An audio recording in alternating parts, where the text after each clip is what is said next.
ચાલો આજે વાત કરીએ ગુજરાતના એક એવા સંત કવિની જેમના શબ્દો 500 વર્ષ પછી પણ એટલા જ જીવંત અને પ્રેરણાદાયક છે. આ કહાણી છે નરસિંહ મહેતાની. આ પંક્તિઓ લગભગ બધાએ સાંભળી જ હશે ખરું ને? વૈષ્ણવ જંતુ તેને રે કહીએ જે પીડ પરાઈ જાણે રે. પણ આ ખાલી કવિતા નથી, આ તો એક આખું જીવન દર્શન છે. એ શીખવે છે કે સાચો ઈશ્વર ભક્ત એ છે જે બીજાના દુઃખને સમજી શકે, એને અનુભવી શકે. અને ખબર છે, આ મહાત્મા ગાંધીનું સૌથી પ્રિય ભજન હતું. પણ નવાઈની વાત એ છે કે આને લખનાર વ્યક્તિ નરસિંહ મહેતા ગાંધીજીથી લગભગ 400 વર્ષ પહેલાં 15મી સદીમાં થઈ ગયા. એમના વિચારો સમય કરતાં કેટલા આગળ હતા એનો આનાથી મોટો પુરાવો શું હોઈ શકે? તો સવાલ એ થાય કે કોણ હતા નરસિંહ મહેતા? ચાલો એમની આખી સફરને શરૂઆતથી સમજીએ અને જાણીએ કે કેમ એમને ગુજરાતના આદિકવિ તરીકે ઓળખવામાં આવે છે. જુઓ, નરસિંહ મહેતાનું બાળપણ જરાય સહેલું નહોતું. વિચારો, 5 વર્ષના હતા ત્યારે મા બાપ ગુમાવ્યા અને ઉપરથી 8 વર્ષની ઉંમર સુધી તો એ બોલી પણ નહોતા શકતા. એક સંત મળ્યા અને એમની કૃપાથી અવાજ પાછો આવ્યો, પણ જીવનની અસલી પરીક્ષાઓ તો હજી શરૂ થવાની હતી. એ રહેતા હતા પોતાના ભાઈના ઘરે, પણ ત્યાં એમને પ્રેમ ઓછો અને ભાભીના મહેણા વધારે મળતા હતા. સતત અપમાન. પણ કદાચ એમને ખબર નહોતી કે આ જ અપમાન એમના જીવનને હંમેશ માટે બદલી નાખવાનું હતું. અને અહીંથી જ શરૂ થાય છે એમના જીવનનો સૌથી મોટો વળાંક, એમની દિવ્ય જાગૃતિની કહાણી. એક સામાન્ય માણસમાંથી ઈશ્વરના પરમ ભક્ત બનવાની સફર. તો થયું એવું કે ભાભીના એક મહેણાથી એમનું દિલ તૂટી ગયું.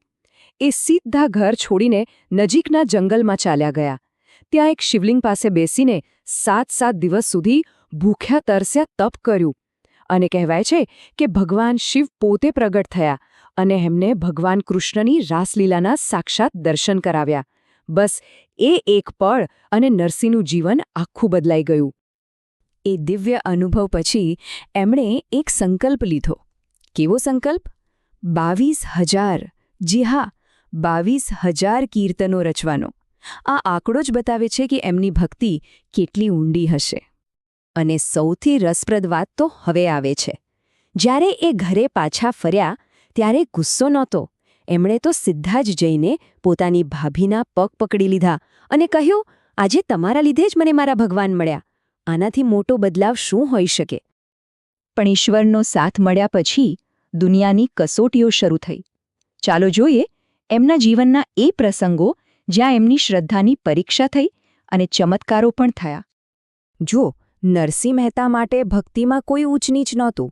એ તો બધા લોકો સાથે, પછી એ કોઈ પણ જાતિના હોય, ભજન કીર્તન કરતા. પણ એમનો પોતાનો સમાજ, જે નાગર બ્રાહ્મણ સમાજ હતો, એમને આ વાત બિલકુલ પસંદ નહોતી અને આ જ કારણે હંમેશા સંઘર્ષ ચાલતો રહેતો. એમની પરીક્ષાઓ તો જુઓ. દીકરા શામળદાસના લગ્ન હતા, પણ ઘરમાં 1 રૂપિયો નહોતો. દીકરી કુંવરબાઈનું મામેરું ભરવાનું હતું અને સાસરિયાઓની માંગણીઓ પૂરી કરવી અશક્ય હતી. એકવાર તો લોકોએ મજાકમાં એમના નામે 700 રૂપિયાની હુંડી લખી દીધી. પણ માન્યતા એવી છે કે દરેક વખતે જ્યારે આખી દુનિયા એમની વિરુદ્ધ હતી, ત્યારે એમના શામળિયા શેઠ એટલે કે ભગવાન કૃષ્ણ એમની મદદે આવ્યા. અને આ જ પ્રસંગ પરથી એમણે લખ્યું, મારી હુંડી સ્વીકારો મહારાજ રે શામળા ગિરિધારી. મતલબ કે જ્યારે દુનિયામાં કોઈ સહારો નહોતો ત્યારે એમણે પોતાનો બધો ભાર સીધો પોતાના ભગવાન પર નાખી દીધો. આને કહેવાય અતૂટ શ્રદ્ધા. તો આટલા સંઘર્ષો અને આવી ભક્તિ પછી એમણે આપણને વારસામાં શું આપ્યું? ચાલો એ જોઈએ. એમનું અંગત જીવન પણ દુઃખથી ભરેલું હતું. એમણે પોતાના પુત્ર અને પત્નીને ગુમાવ્યા. પણ આટલા મોટા આઘાત પછી પણ એમની ભક્તિ જરાય ડગી નહીં. આ જ તો એમની સાચી તાકાત હતી. અને એમનો વારસો જુઓ. એમને ગુજરાતી ભાષાના આદિ કવિ કહેવાયા. એમનું વૈષ્ણવ જનતો આઝાદીની લડાઈનું ગીત બની ગયું. એમના જીવન પર પહેલી ગુજરાતી ફિલ્મ બની અને આજે પણ સાહિત્યનો સૌથી મોટો એવોર્ડ એમના નામે અપાય છે. એમની અસર આજે પણ એટલી જ જીવંત છે.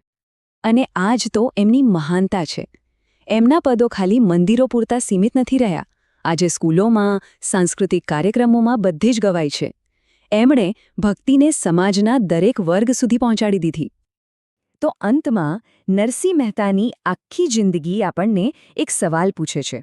આજની દુનિયામાં જ્યાં આપણે દરેક વસ્તુનો પુરાવો માંગીએ છીએ, ત્યાં એવી શ્રદ્ધાનું શું સ્થાન છે જે તર્કથી પર હોય અને ચમત્કારમાં માનતી હોય? આ સવાલનો જવાબ કદાચ આપણે સૌએ પોતાની અંદર શોધવાનો છે.